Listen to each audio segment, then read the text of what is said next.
Hey, it's Reckless Retiree here, and I am out here on a very chilly, windy November morning, and I am going to try to generate a little bit of power. Okay, so here's my tree sway generator method, number 5 maybe. And as you can see, this shelf, if you will, that's hinged to the board here, is moving around with the trees and the cable that's attached to it. It goes up into the branches of the trees. And as you can see, that shelf is going up and down pretty well with this wind, and it's making those balls, one of which is glass, the other one, which is a magnet, is making them dance around pretty good.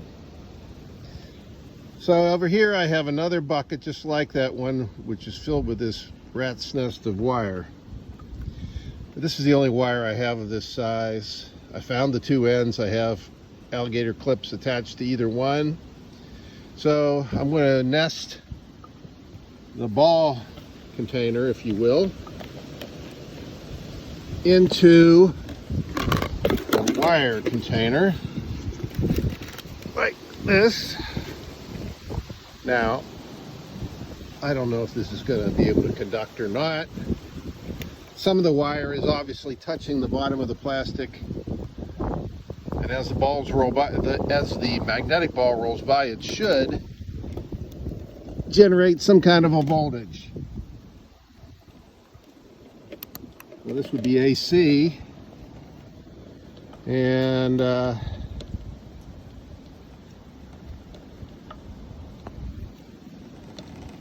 says 0.3 millivolts.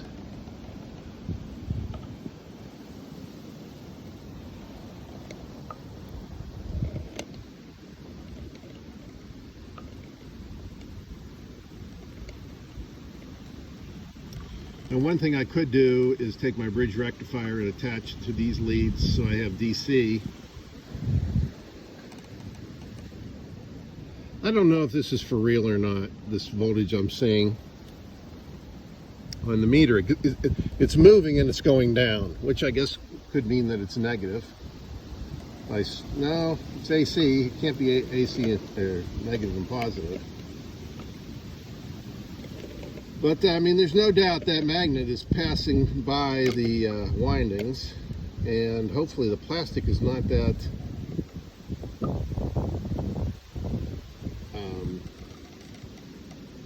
what's the word I'm looking for? Keeping the magnetic field from getting to the wires. It's thin enough.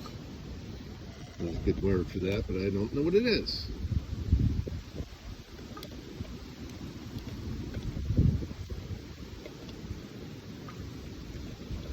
So this is just one idea I've come up with. What might work better is to have coils and actually attach them to the outside of the container that the balls are in, and see what I get. I have other ones to other trees that are moving. You see this branch that I have, the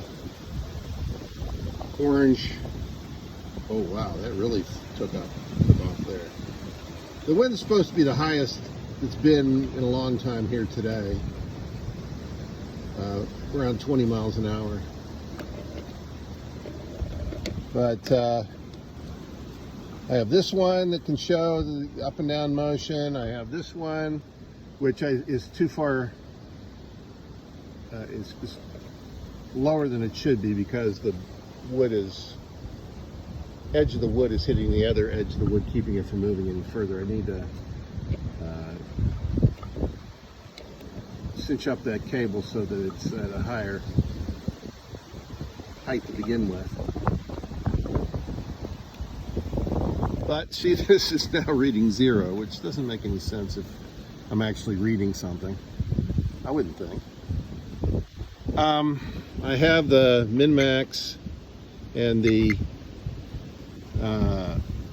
peak min-max that I can lock in.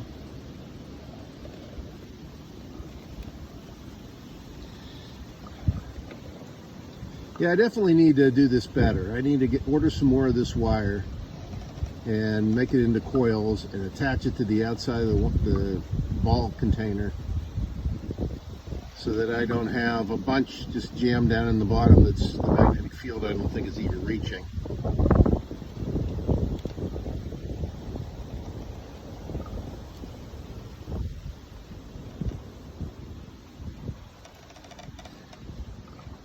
Maybe I should switch out with a larger magnetic ball. This one. Yeah, maybe I'll do that. Okay, so the reason I came up with the tube, which you've hopefully seen in my earlier videos, is because then I can have multiple magnets separated by the glass marbles so they aren't attracted to each other, and hopefully get the same kind of a motion swirling around on the inside of the tube, just like it's swirling around on the inside of this container. But then you have multiple magnets passing the wires and hopefully making them more voltage.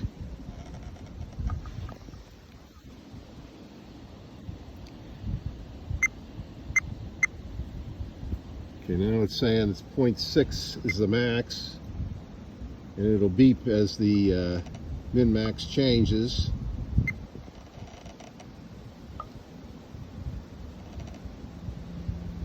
Until we get a really good gust where they'll swirl around. There's no doubt this will work. It's just tweaking it to get it to work well. So here, this is the first shelf I put up. Like I said, I need to raise it up a little bit. It was giving me 4 inches plus or minus a while ago in a previous video. This one's the one that's working the best today. And then I have the one down the hill there, which is my where I pivot it in the center like a seesaw. And I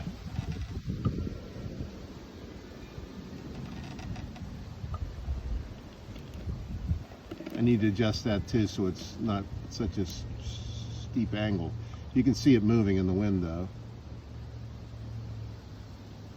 or by a cable on the top of a tree that's moving in the wind, to be precise.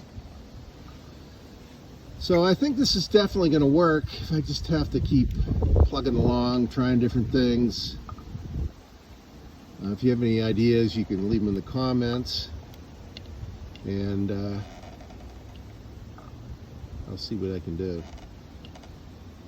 What I want to do is move the seesaw one into the house and come up with a method to make it go up and down, and test my tube idea in a lab setting with a constant motion, equal motion up and down. Yeah,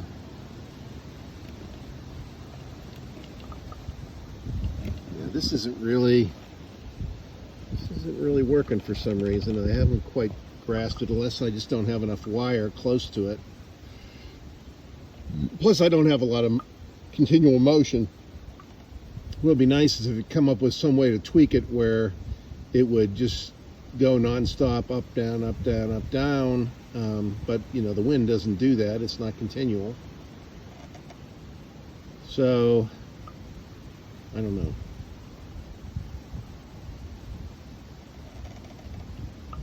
You can see it's definitely working. It's definitely making the platform go up and down, definitely making the balls roll around.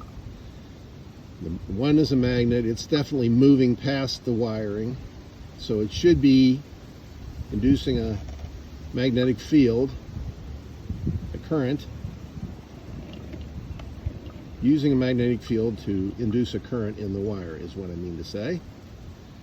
And, but you know, this is just a little bit, just trying this, trying that, making baby steps. Maybe at some point it'll all come together, I hope.